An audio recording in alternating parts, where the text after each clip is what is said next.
ආයුබෝවන් මෙන්න දැන් ලැබුණු තවත් විශේෂ පුවතක්. මාතෘවය කමාන්ඩෝ යුද හමුදා කඳවුරේ පුහුණු සැසියක් සඳහා මෙම හෙලිකොප්ටර් යානය ගමන් කර තිබෙනවා.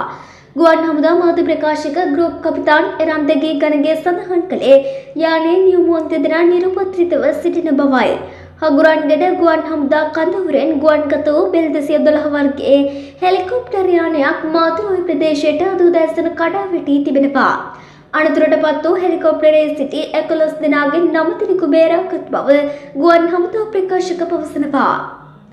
බෙල් 212 යානයේ නියමුවන් දෙදෙනා ඇතුළු එහි සිටි 12 දෙනාම බේරාගෙන ඇති බව ගුවන් හමුදා මාධ්‍යක ප්‍රකාශකවරයා මෙහිදී සඳහන් කළා. ඒ අතරට යුද හමුදා විශේෂ බලකායේ සෙබළුන් 6 දෙනෙකුද ඇතුළත් වෙනවා.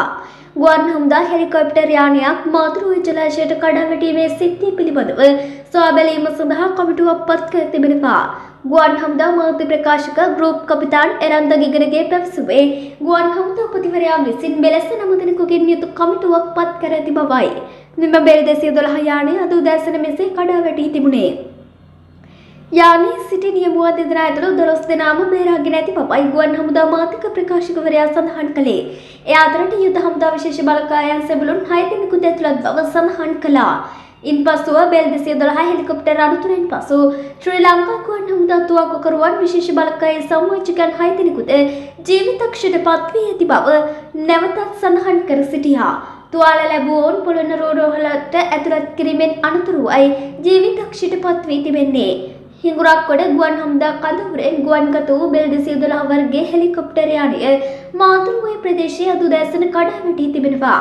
මාතෘවය කමාන්ඩෝ යුද හමුදා කඳවුරේ පුහුණු සැසියක් සඳහා මෙම හෙලිකොප්ටර් යානය ගමන් කර තිබෙනවා. මේ අතර ගුවන් හමුදා හෙලිකොප්ටර් යානයක් මාතෘවය ජලාශයට කඩා වැටීමේ සිද්ධිය පිළිබඳව සොයා බැලීම සඳහා කමිටුවක් පත් කර තිබෙනවා.